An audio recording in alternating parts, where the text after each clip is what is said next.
जय गुरु जी संगत जी। इस चैनल के द्वारा हम सभी संगत के सत्संग को साझा करते हैं। जिस रूप में भी सत्संग भेजे जाते हैं उसी तरह हम सत्संग को शेयर करने का प्रयास करते हैं।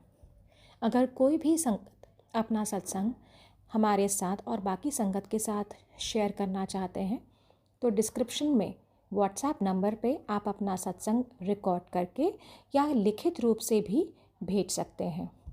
मेरी पूरी कोशिश रहेगी कि सत्संग को जिस रूप से भेजा गया है उसी तरह सत्संग साझा किया जाए।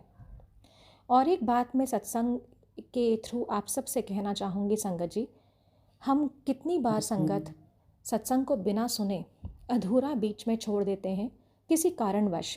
कभी कभार ये सोचकर कि सत्संग बहुत बड़ा है, बहुत लंबा है और टाइम की कमी होने के कारण हम सत्संग अधूरा बीच में छोड़ देते हैं।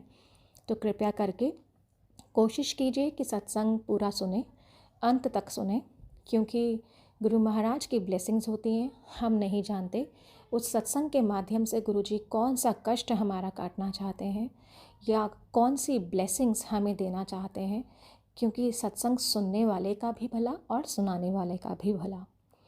और एक बात आप सभी से मैं रिक्वेस्ट या विनती करना चाहूँगी संगत जी, क्योंकि गुरु महाराज पता नहीं किस रूप में और किस तरह हमारा कल्याण करें, तो आप सभी से मेरी हाथ जोड़ के विनती है कि सत्संग को और संगत तक भी शेयर कीजिए।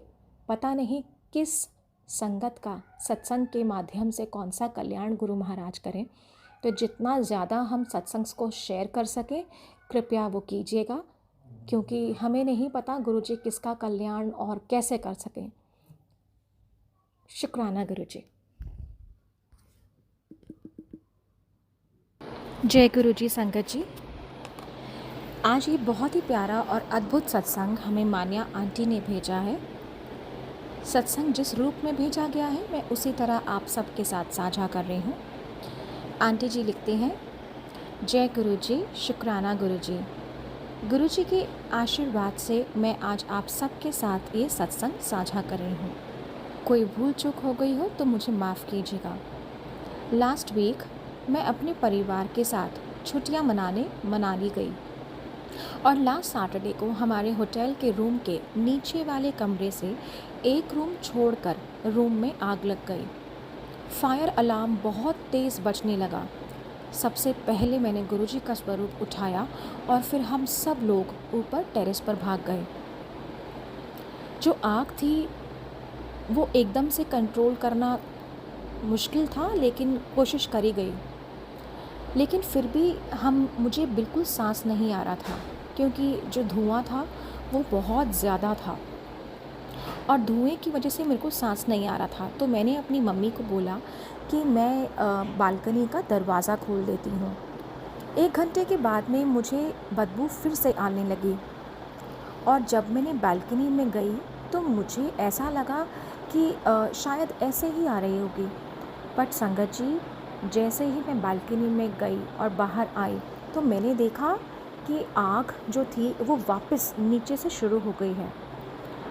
होटल के लोगों ने फायर अलार्म बंद कर दिया था ताकि लोग एकदम से परेशान नहीं हों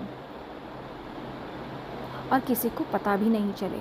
गुरुजी की कृपा से हम लोग पहले थे जिनको सबसे पहले पता लगा।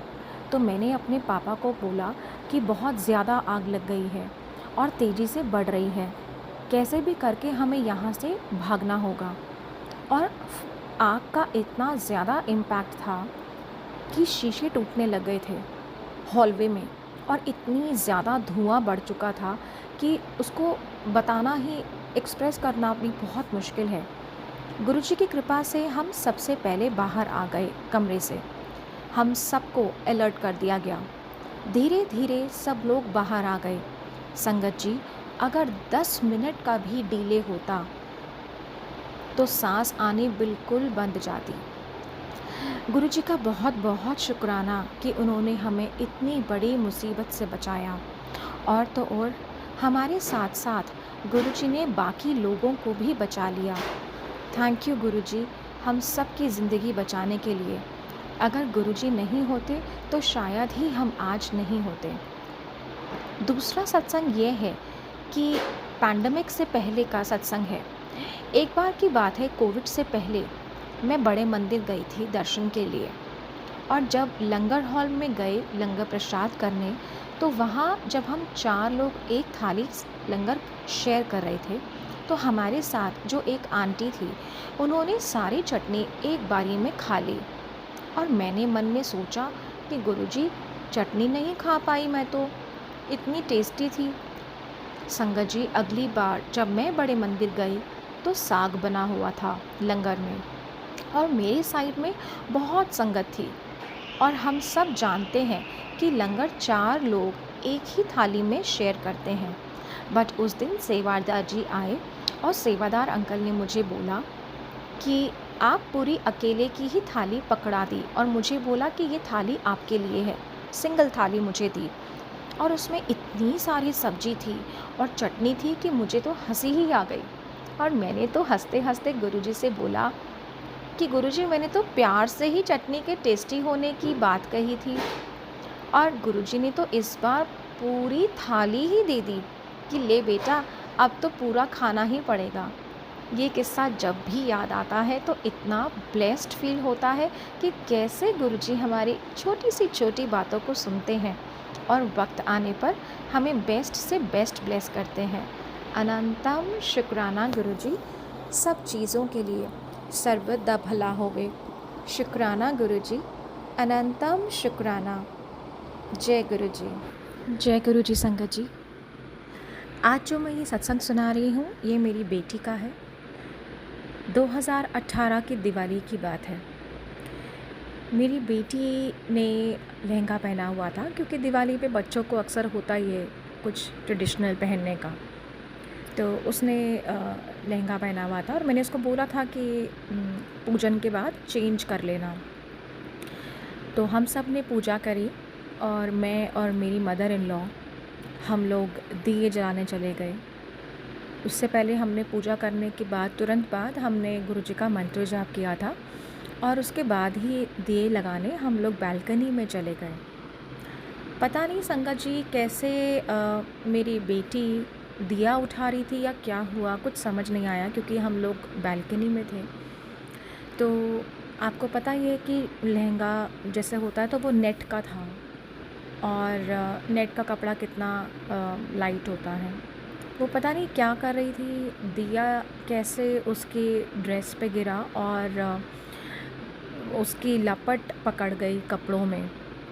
और मैं और मेरी मदर इन लॉ, क्योंकि हम बालकनी में थे, तो हमें आवाज़ भी नहीं आई, और वो आग एकदम से उसके कपड़ों को मतलब पकड़ ली, क्योंकि नेट बहुत जल्दी जलता है, और आपको पता है कि नेट का कपड़ा अगर आग पकड़े तो वो बिल्कुल राख हो जाएगा, मतलब बिल्कुल सिकुड़ जाता है कपड़ा जलकर।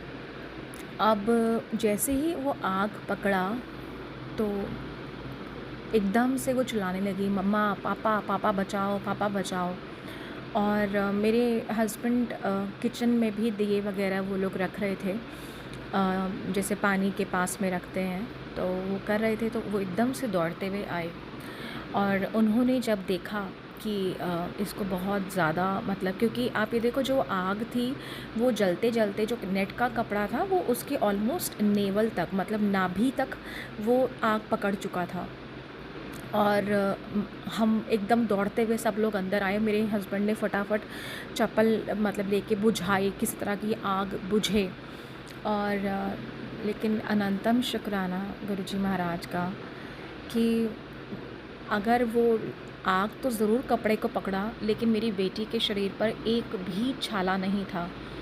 और बहुत अचंभा होता है आज भी, अगर मैं ये बात जब भी जहन में आती है कि कैसे गुरुजी ने उसको मतलब बिल्कुल फूलों की तरह उसको हाथों में लिया हुआ था। मुझे भी नहीं समझ में आया कि ये क्या हुआ, क्योंकि हम लोग बालकनी में थे। हम जब तक आवाज़ सुन के, क्योंकि पटाखे भी चल रहे थे, तो इतनी हमें पता ही नहीं चला कि क्या हुआ। लेकिन हम जब अंदर आए तो मैं खुद घबरा गई थी कि इसको मतलब ये क्या हुआ है इसके साथ में। और मेरी बेटी खुद बहुत घबरा गई थी, बहुत ज़्यादा। लेकिन शुक्राना गुरुजी महाराज का, बस उस दिन मंत्र जाप किया हम लोगों ने। गुरुजी सब जानते हैं, जानी जान हैं गुरुजी। ये वाकई में बेटी को मेरी उस दिन गुरु महाराज ने ही बचाया, वरना बहुत बड़ी अनहोनी हो जाती। क्योंकि आप सभी जानते हैं कि नेट का कपड़ा कितना बारीक होता है, ज़रा सी भी आग पकड़ता है तो वो बिल्कुल सिकुड़ जाता है।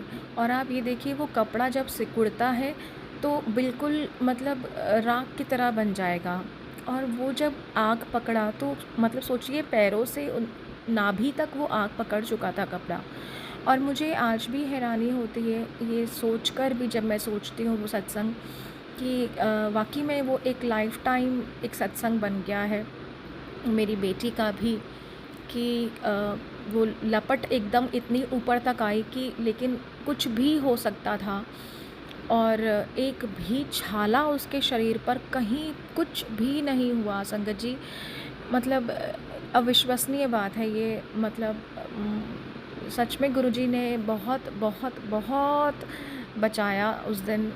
और एज़ अ पेरेंट, मतलब मुझे और मेरे हस्बैंड के लिए तो हम लोग बहुत घबरा गए थे उस दिन कि इतना बड़ा त्यौहार, अगर कुछ भगवान ना करे कुछ भी मिस हैपनिंग हो जाती, क्या होता। और वो दिन और आज का दिन है, गुरुजी ने सचमुच पूरे परिवार को ही फूलों की तरह रखा हुआ है। तो अनंतम शुक्राना गुरुजी आपका, धन धन शुक्राना, अनंतम शुक्राना। जय गुरुजी।